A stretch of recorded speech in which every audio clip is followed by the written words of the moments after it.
This week's episode of Blowing Smoke with Twisted Rico is brought to you by Baby Loves Tacos and its two locations in Pittsburgh, PA. The original hotspot right smack in the middle of Little Italy on Liberty Ave in Bloomfield, and their newer second location in Millville, right over the 40th Street Bridge. Zach, Kat, Kaz, John, Ben, and the rest of those groovy cats serve up the best Mexican food this side of 6th Street in Austin, Texas. Huge burritos, tasty bowls, and the finest tacos around. Baby Loves Tacos will fill you up and make you smile. So when in Pittsburgh, head over to Baby Loves Tacos and tell them Twisted Rico sent you. Baby Loves Tacos, where everybody eats. This week on the Blowing Smoke with Twisted Rico podcast, we have Glen Stilphen, who has played bass and has been a major player in many bands, including Gangrene. In fact, we're going to start things off with the title track from one of the most famous hardcore records ever released. Here is Another Wasted Night by Gangrene on Blowing Smoke with Twisted Rico.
Welcome to Blowing Smoke with Twisted Rico. I'm your host, Steve Ricardo, coming to you from New Alliance East Studio here in the booming metropolis of Somerville, Mass. You just heard Another Wasted Night from the legendary Gangrene, arguably their best album, and one of the most important bands to emerge from the Boston hardcore scene ever. It's a pleasure and an honor to invite Glen Stilphen to the Blowing Smoke with Twisted Rico podcast. Welcome to the show, Glen. Hey, Steve, how's it going? It's going good, man. I'm happy that we finally got you on. I've been trying to do that for a little while now because Sure. Your perspective to me is a very interesting one. But I want to ask you something first before we talk about music. So everybody has their own story of how they've survived this living nightmare called 2020. I mean, how and what have you had to do in the last 9 months since things got really, really weird in March to get through this thing? Oh, man. Well, yeah, it's been a struggle. But ironically, maybe not ironically, but strangely, music is probably the thing that's gotten me through this entire thing. Just being able to, have stuff to do around the house is important. And, Yeah, I started playing bass like more than I've ever played in my life since the pandemic started. That's cool. So yeah, that's been interesting, and again, I'm super appreciative that I have a hobby that I can do at home alone. So it's a good thing. So the music is what's been getting you through. Have you been listening to a lot of music too, or just playing mostly? Absolutely, yes. Oh, every day. Oh, seems like all day. I work at home, so music is playing half the day, usually every day. Do you have like any go-to records that you that are on your playlist right now? Lately, let me think. What am I listening to? I've been listening to the Barbaro record, strangely, a lot lately. Do you know Barbaro? Yeah, Sean and Megan McLaughlin, Andrew Snyder. Yeah. Wow.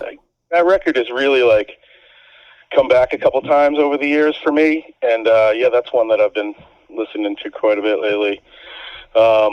I was really hit pretty hard by Sean's passing a few years ago. He's we became friends, and he had a solo record he put out, and he asked me to try and get him some licensing, and I actually got one of his songs on an MTV show, and he was so appreciative. I'll never forget, he got a check in the mail. I've told this story before. He got a check in the mail from BMI, and he saw me, and he was carrying that check around, and he wanted to give me his check.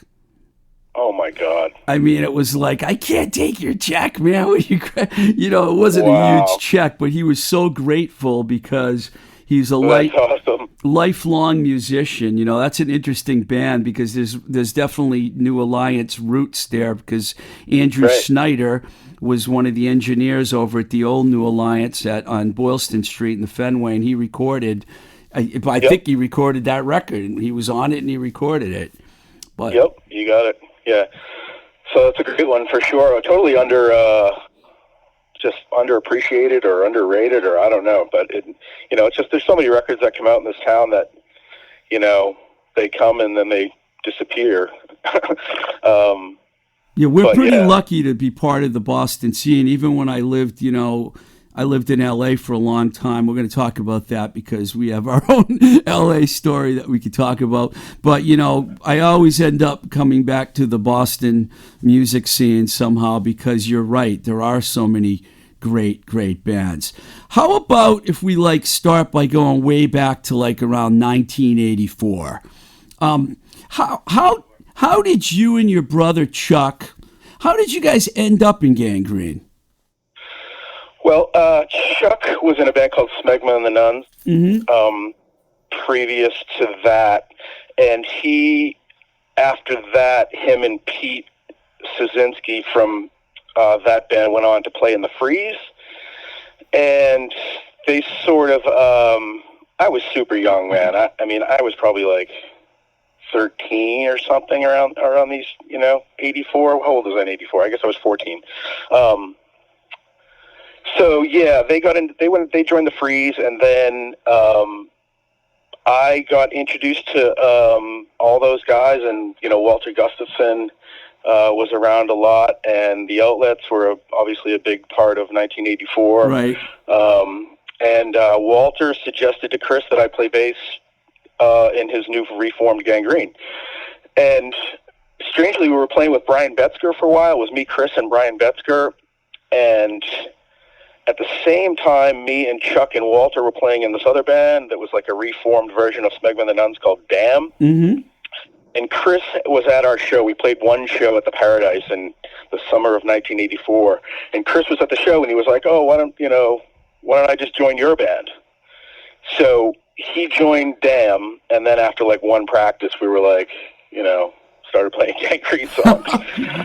And it turned into that. And basically the Smegma, Alex Steer was the singer of Smegma and the Nuns, and he was in this new band, but he just wasn't really 100% into it, and he's kind of stopped showing up, and then Chris started singing, and it sort of took off from there. Chuck and Chris Doherty did they write all the songs on Another Wasted Night? I know they wrote Alcohol, which is one of the...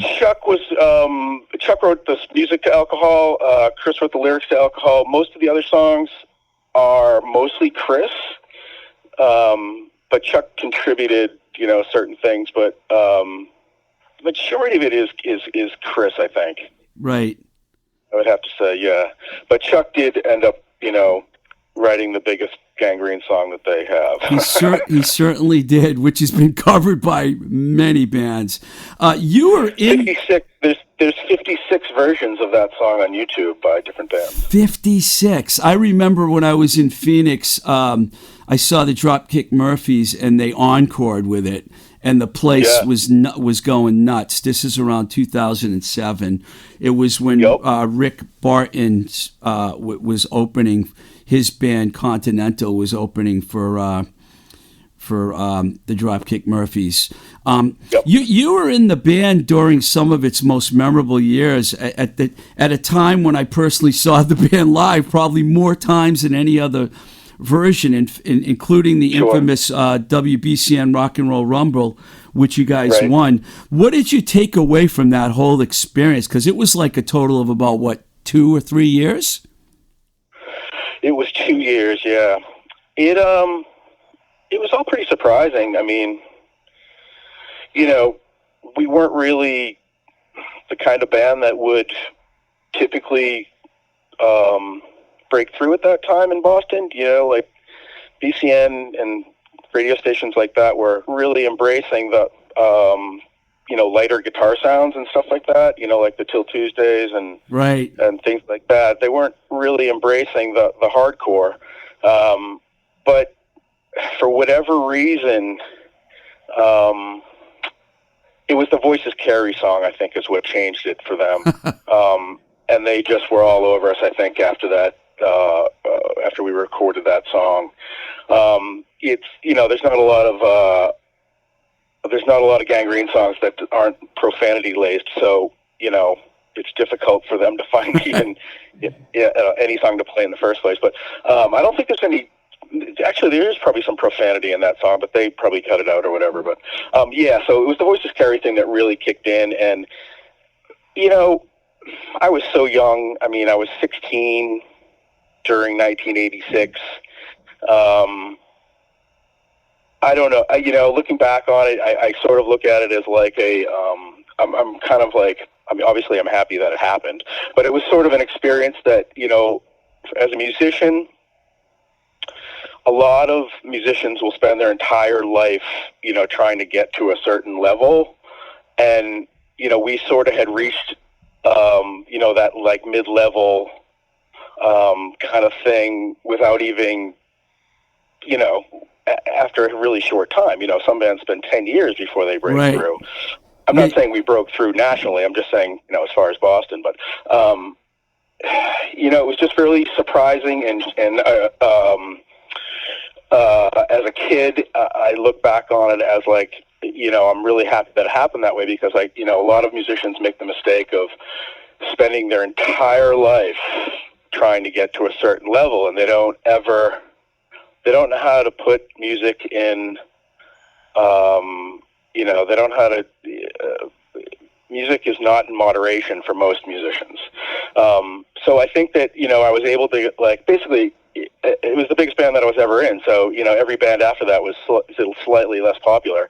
So it's just this kind of thing that, like, eventually for me, I realized maybe a little sooner than others that, a future in music is a pretty rare thing to accomplish, And when you say you didn't become, really huge, I can understand, because you actually slept on the floor at my house when you guys were on tour. There were no tour buses or luxury hotel rooms. And I remember the band staying at my house in Torrance, and the outlets as well, and all the chaos that ensued. I think it lasted for a couple of weeks. You guys were there for a while. It's weird. I have very vague, select, strange memories, not strange memories, but just selective memories. Like, you'll see, I remember very little of that. Well, I didn't even realize, honestly, maybe I knew at the time, because I was only like 23 years old myself when I was working for Enigma Records at that time. I didn't realize that you were only 16. I mean, so, and you guys, some of the things that went on during that time, I mean, it was like the Outlets, Gangrene, and Springer was with you guys. Yeah. You guys all stayed at my house for like 2 weeks. You shared a drummer in Walter Gustafson, and you guys played all these dates. I saw 2 of your West Coast dates, including that huge show in San Diego, I think Battalion of Saints, and there was a lot of big bands. Oh, you saw the Fear show? That was Fear. Fear, that's right. Fear was the headliner. That was an incredible show. SNFU, and who else was on that? Oh, man. Battalion of Saints, that one well, yeah. I don't know why I thought Battalion of Saints was on that too, but maybe they weren't. Maybe. And then the other show I saw on the West Coast was at Al's Bar in L.A. when Springer jumped on stage and you guys did Whole Lotta Rosie. That was just awesome. The Fear one for sure. I have a pretty good memory of the shows I saw. I might get the lineups a little mixed up, sure. But I do remember that. I do remember the chaos at my house more than anything because my couch got broken. It's really hard to break a couch, and I'm pretty sure that it was a combination of like Chris and Springer doing some kind of a stage dive off a bookcase onto the couch. Oh my God! And breaking it in half. I'm sorry. It doesn't matter. Rick Barton was the smartest one. He ended up hooking up with a girl that lived in my apartment complex, and we didn't even see him the whole time. He was downstairs staying at this girl's apartment. It was great. That was fun, though. I mean, I know that I remember you and Chuck were a little bit uncomfortable at that time when you were at my house, and I can understand why, because you guys weren't raging party animals like some of those other guys were. I mean, it was... Yes, by the time, I remember that was our first 30-day tour, I think, that we had done, the first time we had made it across to California, and I remember, like, we had a bit of a rough time getting there. I think the van broke down at one point, and anyway, by the time we got to California, things weren't as, things weren't as happy and friendly as they were when we started out. But the shows were great. The 2 shows I saw were great. I mean, I also was at the Rumble, and I mean, I was actually a judge in the semifinals, and I voted for Gangrene. Yes. Remember you guys beat a band called Blockyard by 1 vote to get to the finals? I was a judge that night, and I'm pretty I thought it was the Oysters. Wasn't the Oysters... Were the Oysters up the show that night? They were on that bill too, but that band Blockyard or Blockhead or Block something, they were you guys beat them by 1 vote. And I know that there was like some controversy, but that's the Rumble. What do you... we didn't... Go ahead, we didn't expect to win that night at all, that's for sure. We thought that was the end of the road for us. Yeah, well, you did, and the Orpheum Theater. I don't know how that has to be a great memory for you. That was just unbelievable. Just a couple more Gangrene things, and then I'm going to move on because there's a lot of good things to talk about. Do you remember when you made the Another Wasted Night record? Because I was going to ask you what that was like. I know Tang released it. I can't remember who engineered it or where you recorded it. Do you remember anything about it? It was done in 2 parts. I think it's 2 different sessions. The first session we did was the Alcohol and Skate to Hell single. That was the first thing that we recorded. I remember it was in a guy's basement in Newton. All I remember is like loading gear through this basement window. But the funny thing about that was that the engineer, I think it was Steve Barry maybe. That makes sense. Yeah, that makes sense.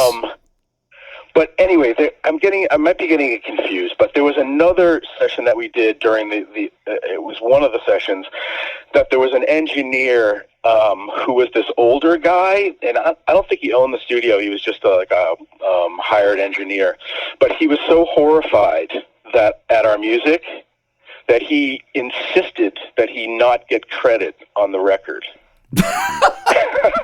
That's hilarious because that record's probably one of the biggest selling records in the entire. It's probably the biggest record the guy was ever near. I mean, I don't know how many you'll probably never find out how many you sold because No. I'm not going to say anything negative about Curtis because him and I have known each other for a long time, but I'm not really sure about the accounting that goes on over there, so I can't tell you. But I would say if that record didn't sell like 100,000 copies, it would be a miracle because that record is so well known.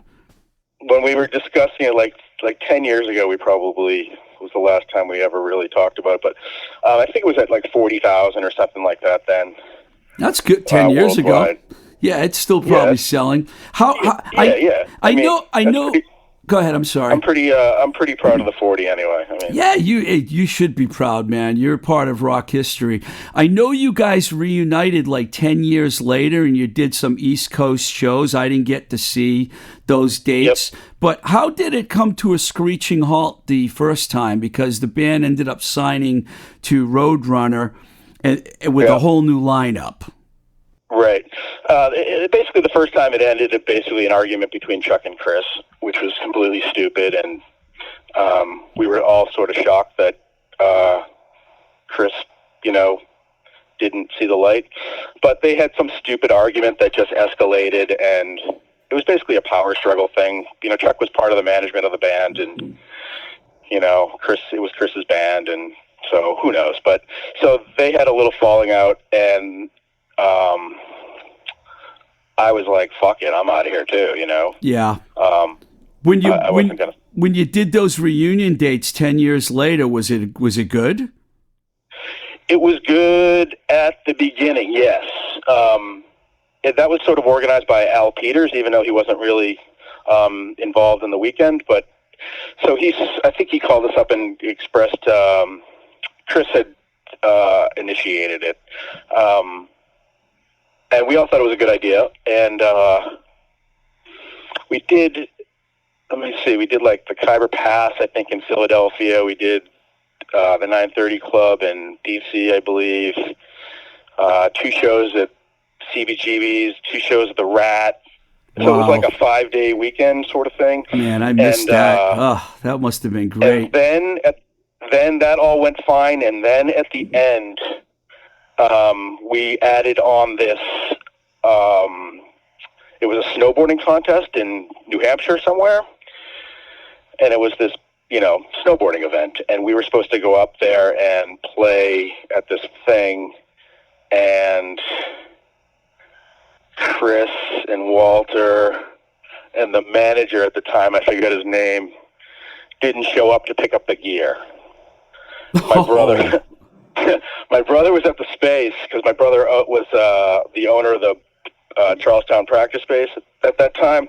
So we were practicing down in Charlestown, and he was down there waiting for the gear for them to show up and pick it up, and they never showed up. Oh, man. And he was like, what? And this is before cell phones. So I was apparently on my way up there already, like I was driving up there with my girlfriend or something, and so he got in his car and drove up there without the gear. And we just had this terrible argument when we got there, and it was awful. So, well, I'm sorry. It sort of ended the same way that it ended in 1986.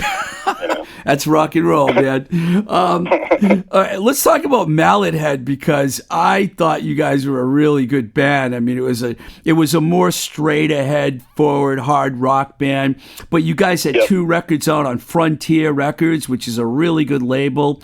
The self-titled one, and then Yeah, Yeah, Yeah. And you guys had some great tunes. I remember that song, One Good Reason. That's one that comes to mind. I mean, I thought Mallethead was a fantastic band, and I have a really good Mallethead memory. I saw you guys at CBGB's in 1987, and you guys played Your Mind by Dag Nasty, and you actually dedicated the song to me. And I remember that because I was in the audience, and you guys played it, and I was like, this is so cool. That's funny that so the first time you told me that, I was like, really? I'm like, I couldn't for the life of me remember which song it was. And then you mentioned it. I'm like, I completely forgot about that entire song. I forgot about us playing it. I forgot about the whole thing.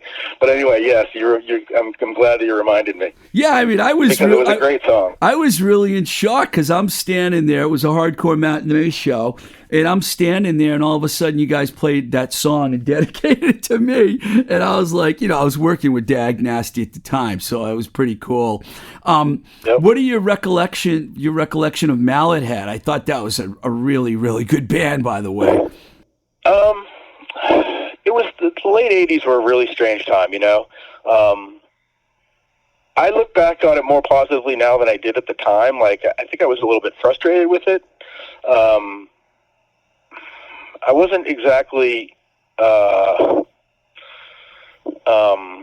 thrilled about. I didn't. People perceived that because of the name, we were perceived as a heavy metal band, and that wasn't really the case. And it was the late '80s, and we sort of got lumped into a lot of like, because it was guitar music, but it wasn't exactly like hair metal. To me, it kind of was like the Cult, right? You guys sound a little like the Cult, right? So, yeah. I mean, that was sort of what we thought about it. But, as far as like, the mainstream went, like the whole, everybody with the hair metal thing was just massive. So, we would get like approached by record labels, and they would want us to like, make us into like a hair metal band. Like we got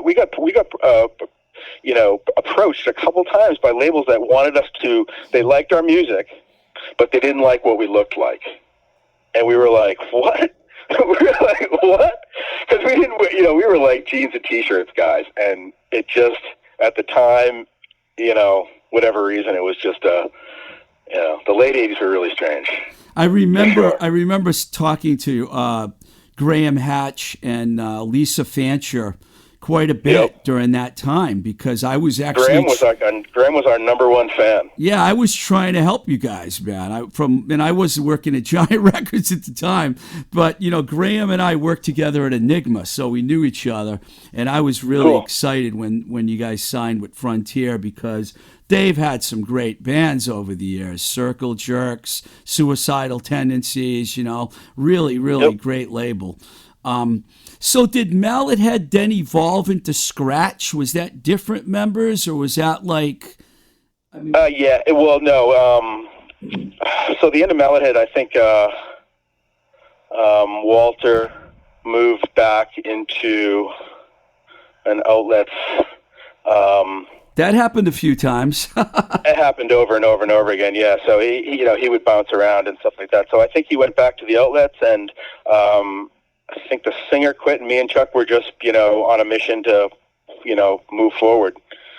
And then we met Mike. I met Mike, the drummer, in a band called Uncle Betty that I was in 1990. Yeah, I saw that on your list. Yeah, I remember Uncle Betty.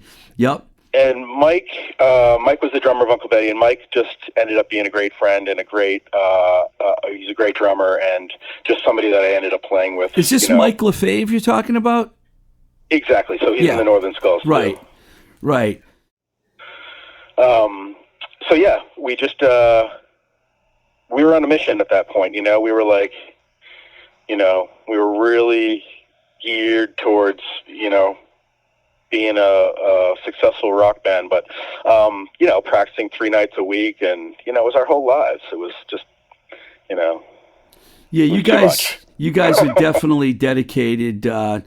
The Stilphen brothers have a very good reputation, man, for the work ethic. You guys are both like totally. Cool, thank you. Yeah, I mean, everyone knows that, though. I don't have to tell you that.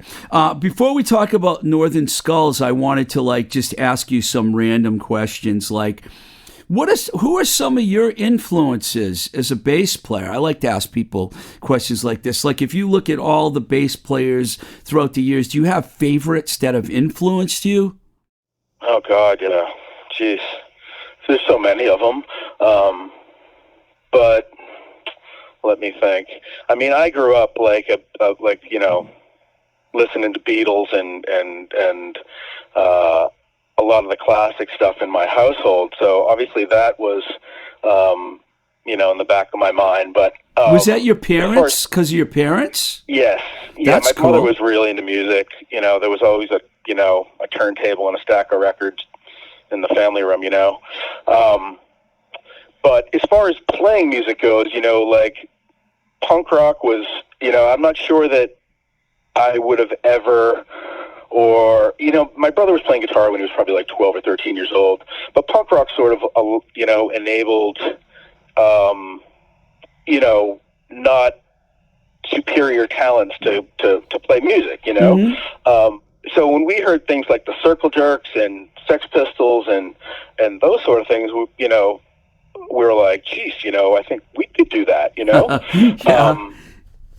Yeah. So it just sort of opened up a whole thing. But yeah, I mean, so is again, McCartney, would you say McCartney's like one of your influences oh then? God, yeah. Yeah. Are you kidding me?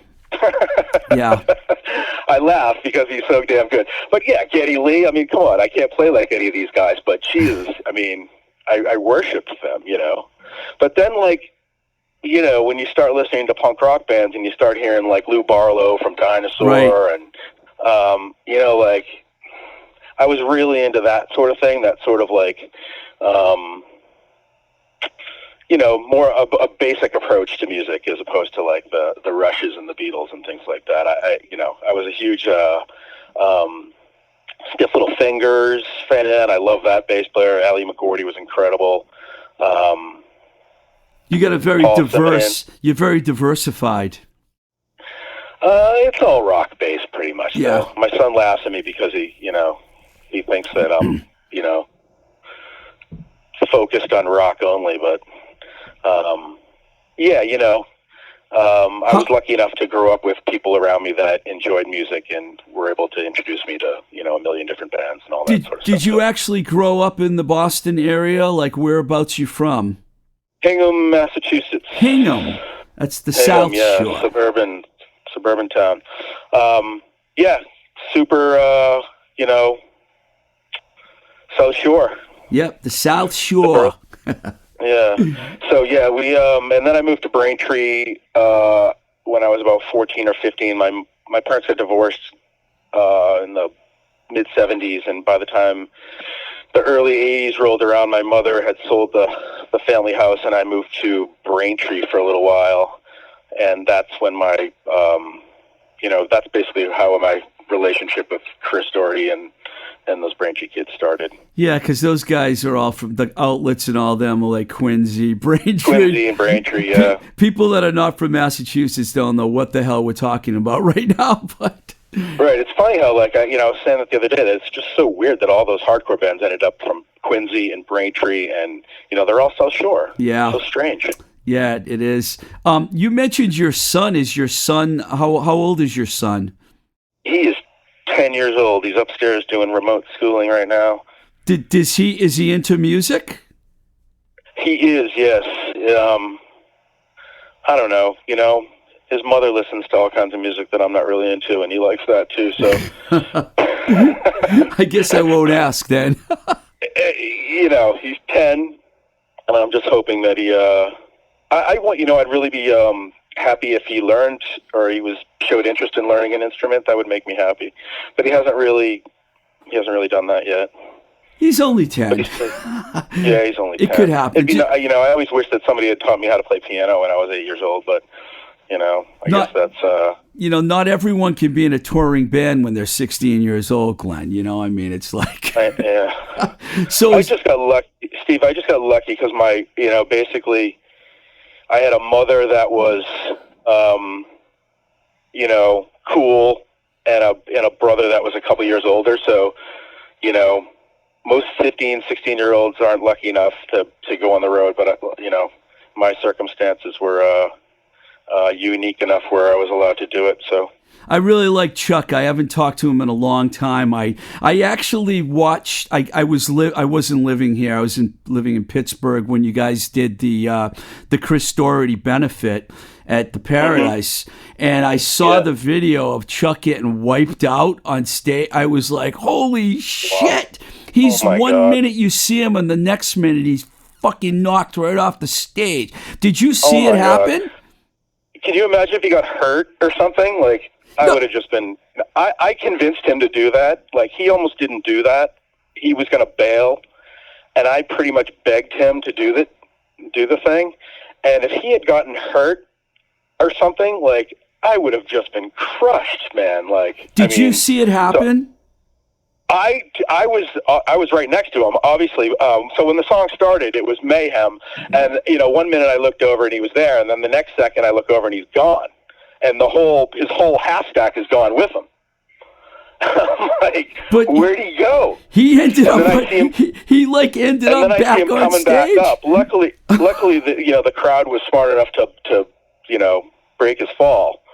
But it was just a very lucky situation. He's 50. What is he? 54 years old or something? Jesus Christ! Yeah, that's not a good age to get knocked off the stage. But then he gets back up on stage, and the whole reason why it happened was because it was like he was kitty cornered in like the corner of the Paradise stage, and like there's the opening on the side.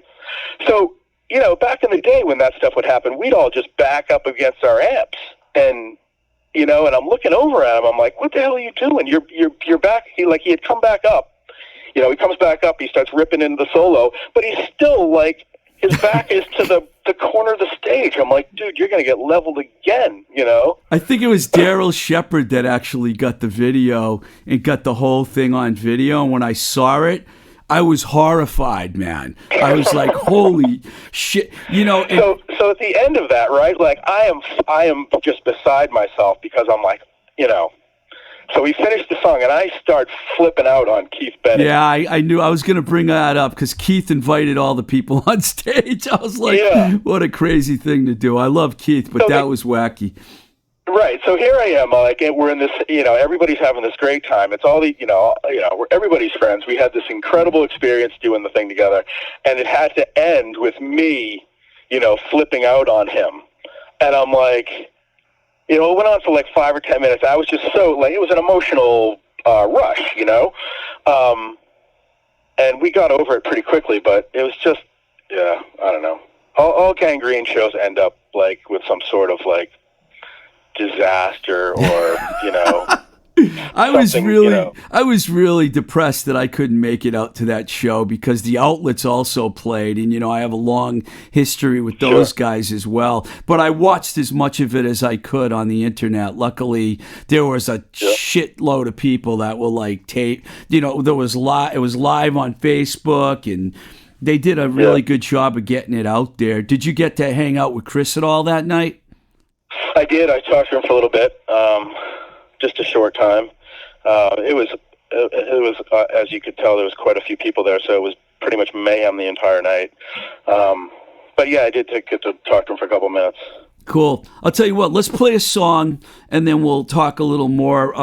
This is a song from Glen's current band, Northern Skulls. This one's called Eyes Are Why on Blowing Smoke with Twisted Rico.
Wow, that was Northern Skulls. The track is called Eyes Are Why. It was That's the name of the track, right? Eyes Are Why, Glenn? Yes. Yeah, because Yep. I had two titles. It was weird. I looked at my, I don't know why, but the file I had said Your Eyes Are Why. So I don't know if that was. I saw that. Yeah, I think that was just an engineer mistake. Sorry about that. Yeah, that's okay. We got it right. We got it right now. It was released last year. I know a couple of people in the band, so it features the great Jonah Jenkins from Only Living Witness, Milligram, etc. on vocals, Johnny Mullen on guitar, Mike LaFave on drums, who now I know you've been playing with for a long time, and of course Glen Stilphen, who we're talking to, on bass. And it was recorded at Mad Oak by Benny Grotto. Tell me how that whole band came together, because that's a pretty cool lineup, and unfortunately the timing of everything is probably through a monkey wrench and everything. But tell us about the band in general. Yeah, to say the least, a monkey wrench. Anyway, so we started. Johnny Mullen was really the driving force in getting the whole thing together. I met Johnny on Facebook. Strangely, he's been in many bands over the years, but I just never really knew him. And we just sort of, on Facebook, you sort of make new friends sometimes. But anyway, Johnny was he was kind of egging me on to play, and I had been out of the business for over 20 years. Really? Wow. Yeah, I hadn't played with anybody since, like 1998 or 99. There's probably like 10 years where I didn't even play bass anymore. Like I was really done. I think by 1996, after those Gangrene shows, I think that just left a really sour note in my mouth, or sour taste in my mouth. And yeah, my brother wanted to continue on and do something else, and I was just done. So I bailed out, ended up getting married and, doing all that sort of stuff. And I got divorced in 2013, and it's probably like 2015 or 2016, I started, I was playing, fairly often, but I think after a couple of years of that, I really started getting into it a little more heavily.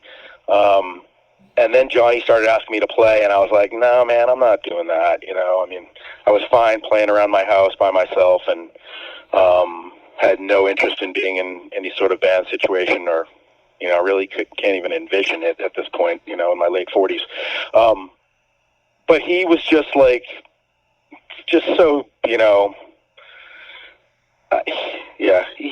Johnny's a great guy, and I'm really happy that I got to know him. But anyway, so the long story short, he convinced me to go down to the space, and we started playing, and he just showed an incredible interest in the stuff that I was doing at the time. And was it just you and him when you started playing? Yes, we used to just go down and just trade little riffs off of each other for a few weeks, and then we started talking about getting a drummer and all that sort of stuff. And we didn't start talking to Jonah until, I don't know, maybe a couple months after that. But Jonah's just always been this, we've always thought of him as a great singer, and absolutely also a great guy. So, he was just sort of the first person and really the only person that we were thinking of at the time. And then luckily, we started, talking to Mike again, and strangely it came together. A lot of times when people are in their late 40s and stuff like that, and they get together and jam, it doesn't necessarily go much further than once or twice or whatever. But anyway, so we all sort of liked each other and enjoy each other's company, and that was the start of it. And next thing you know, we were practicing every week and doing it. How did you decide to record and to go over to Mad Oak? How did that all come together? It's just the first group of songs were songs that basically came from individuals. We were writing a little bit together at that point, but at the beginning of the band, people were just bringing in things, and we were doing them. Now you guys wrote all the songs together, right? What's that? You guys wrote all these songs together? I believe I read that somewhere? It's a 6-song EP, and four songs are originals. There's one Husker Du cover on there, and there's a song by a band that Jonah was in before called a band called Milltown. Oh, yes. I remember Milltown. We did one of their songs on the record as well. The song nice. 9645 is a Milltown song. And you can get all these tracks on Bandcamp, right? You cannot find the covers. The only way that you can get the covers is if you buy the record. That's why I don't remember. That's why I don't know about the covers, because I don't have a copy of the record. But I was on your Bandcamp. The 4 original songs are online. Yeah. Cool. Do you think you guys are going to be able to keep it going once we get through this pandemic? Yes, it seems that way. So we haven't done a full band practice since March, but me and Johnny and Mike have gotten together a few times, and we're still writing music, strangely, and we were supposed to go into the studio, literally we were booked in Chicago with Steve Albini at Electric Audio, I think is the name of the studio in Chicago. Really? So we were booked to go and do a weekend with Steve Albini in March, and then the pandemic hit, and obviously thwarted those plans. So we're sort of still planning on doing that. We're just not in the book yet. We're not on the schedule, but we're planning on, if all goes well with this wonderful vaccine and everything, we're hoping to maybe get into the studio in the summertime. Well, that's something that we're all going to be looking forward to. Thank you, Glen Stilphen, for coming on the podcast.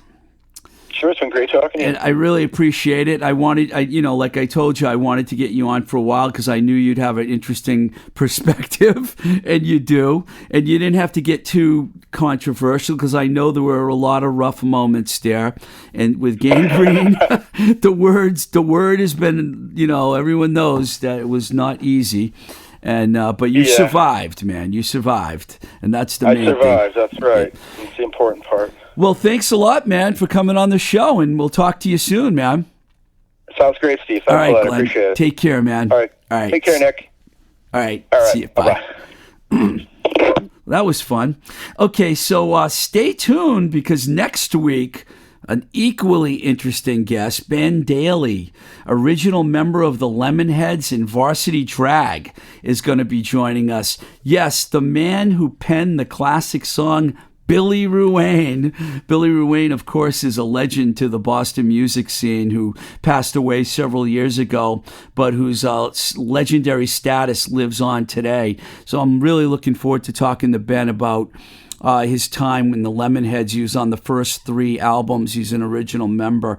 So that's something to look forward to next week. And then in 2 weeks, Greg Allen's going to be back on the show.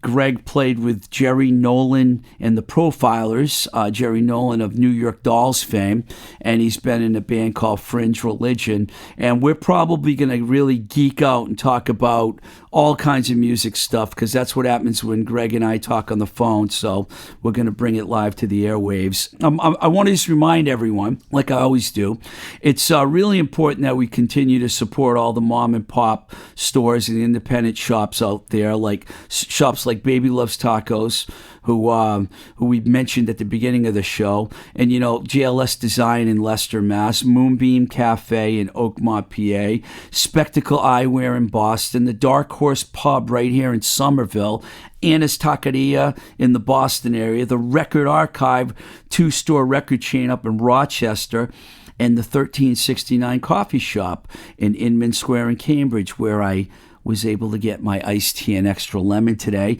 and also other stores like the Book Lovers Gourmet out in Webster. I like talking about these people because I just want to remind you how important it is now more than ever.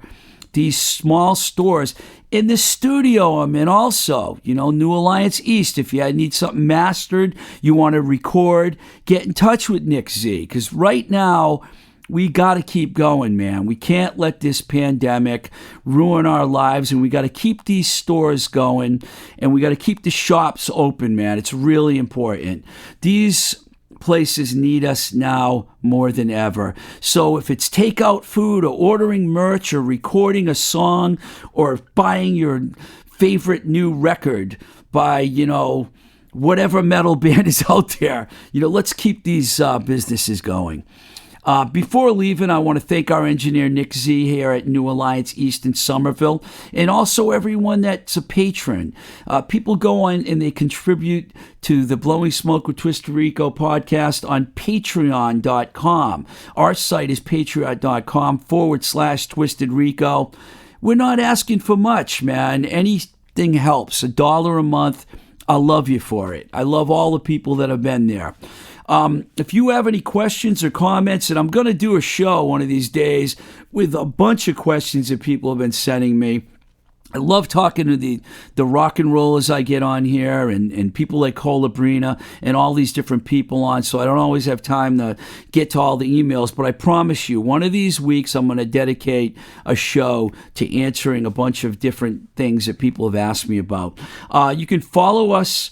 I'm going to set up an Instagram page for Blowing Smoke with Twisted Rico, but for the time being, at Twisted Rico is where you can find me. Same with Twitter. Also, at Blowing Smoke BS is the Twitter account as well. And you can also find some of our shows on YouTube.